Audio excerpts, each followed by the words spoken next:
तारीख रु मौसुमी अधिवेशन आरंभ हम विरोधी तो विभिन्न प्रसंग उठाते विधानसभा डाकू ना चलू ना आज खोलाखोली भाव घोषणा हो गला 22 तारीख रु माननीय बाचस्पति महोदय विधानसभा को आरंभ करेंगे 22 तारीख रु 3 तारीख पर्यंत 9टी कार्य दिवस हम यहाँ प्रथम उत्तर से पाईगले विधानसभा सेप्टेम्बर मस ही हुए मौसुमी अधिवेशन आज है। द्वितीय कथा हूँ से प्रसंग उठे उठापी स्वागत जेकोसी प्रसंग उठे सरकार मुकाबला करने प्रस्तुत अच्छा कौन त्रुटि हम ना किंतु प्रसंग उठेकी कक्षता करेंगे ना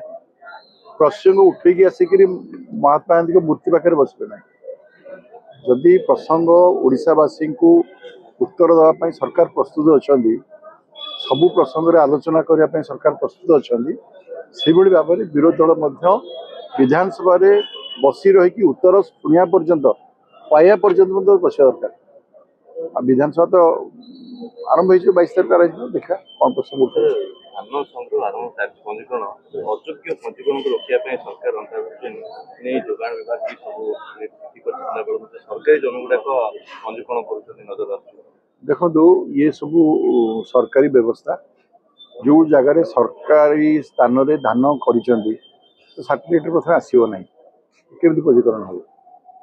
सरकार चिठी लिखिं समस्ते यदि सरकारी जगह धान करेंगे और धान को सरकार को बिकापी चाहिए प्रकृत चाषी जी निज जमी चाष कर बाद पड़ जो लक्ष्य धार्य से लक्ष्य धार्य अणचाषी मैंने आणिक धान देवे आंध्र चाषी मैंने आसिक बसिकी ये बिके विभिन्न राज्यर चाषी मैंने आसिक कि बिकिदेवे ताद्वारा ओडिशा चाषी मैंने क्षतिग्रस्त हे से दृष्टि प्रकृत चाषी जी चिन्हट करवा धान को संग्रह करवा ये राज्य सरकार दायित्व ठीक भाव से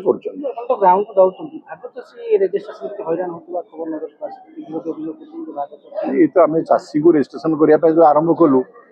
से विरोधी दल चित्कार कले वास्तव तथ्य हूँ विगत दिन मानक कौन चाषी को ठीक रे रेजिस्ट्रेशन कराई चिन्हट कराई चिन्हट प्रक्रिया ना जो समय आपणकर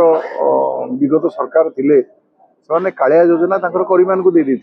द्वारा प्रकृत चाषी मैंने पाई आप गाँव को जान देखिए प्रकृत चाषी मान को कालिया योजना दिया नाला आज सरकार आसला जो नुआ योजना कर प्रकृत चाषी को चिन्हट कर भाग चाषी की चिन्हट कर रेजिस्ट्रेशन कर विरोधी दल पीड़ा आरंभ हो स्वाभाविक भाव में प्रकृत चाषी जी रेजिस्ट्रेशन कर धान संग्रह सहित रेजिस्ट्रेशन कौन संपर्क ना एथर धान संग्रह आप खरीफ ठीक ठाक हम सरकार सब धान किणे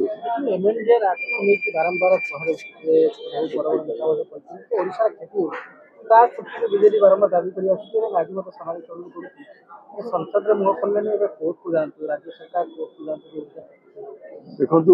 एमएमडीआर एक्ट 9B आपंकर 2026 लोकसभा और राज्यसभा संशोधन होती राज्यर स्वार्थ दृष्टि कि राज्य को अधिक अर्थ मिल विगत दिन में शाग माछ दर में खणी को नीलाम कर दिया होता ओडिशा सरकार खणी ओडिशा लोकंर खणी को सरकार जहाँ को दे देते आप जानते भल कि कौन भाव में खणी लुंठन करा जो भाव में माने आयरन ओर लुंठन कर विदेश को पठा जाऊला जहाज कथा लोक भी एपर्यंत भूली ना कोटी कोटी टंकार खणी जो द्रव्य को अन्य देश को चालान कराला आज गोटे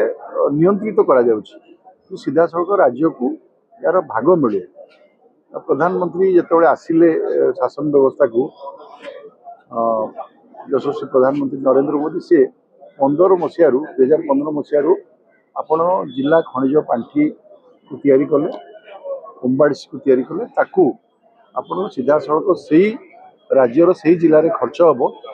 से निष्पत्ति है आज खर्च हो अनुगुल जिले में लगभग 500 कोटी टंका प्रति वर्ष खनिज पांठी जोटा कि स्थानीय अंचल विकास होमर 225 पंचायत रु 80 भाग पंचायत जो मैंने प्रत्यक्ष और परोक्ष उपकृत होती स्वास्थ्य पीवा पानी आपंकर यातायात अंगनवाड़ी स्कूल सब विषय खर्च हो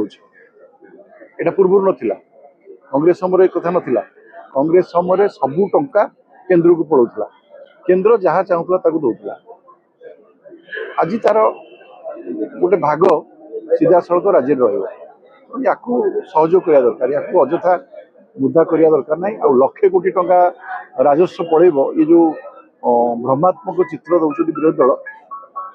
थे प्रकृत तथ्य दबा आरंभ करूँ आम तो दौचु जे ओडिशा रे एमएमडीआर एक्ट द्वारा ओडिशा क्षतिग्रस्त हेनी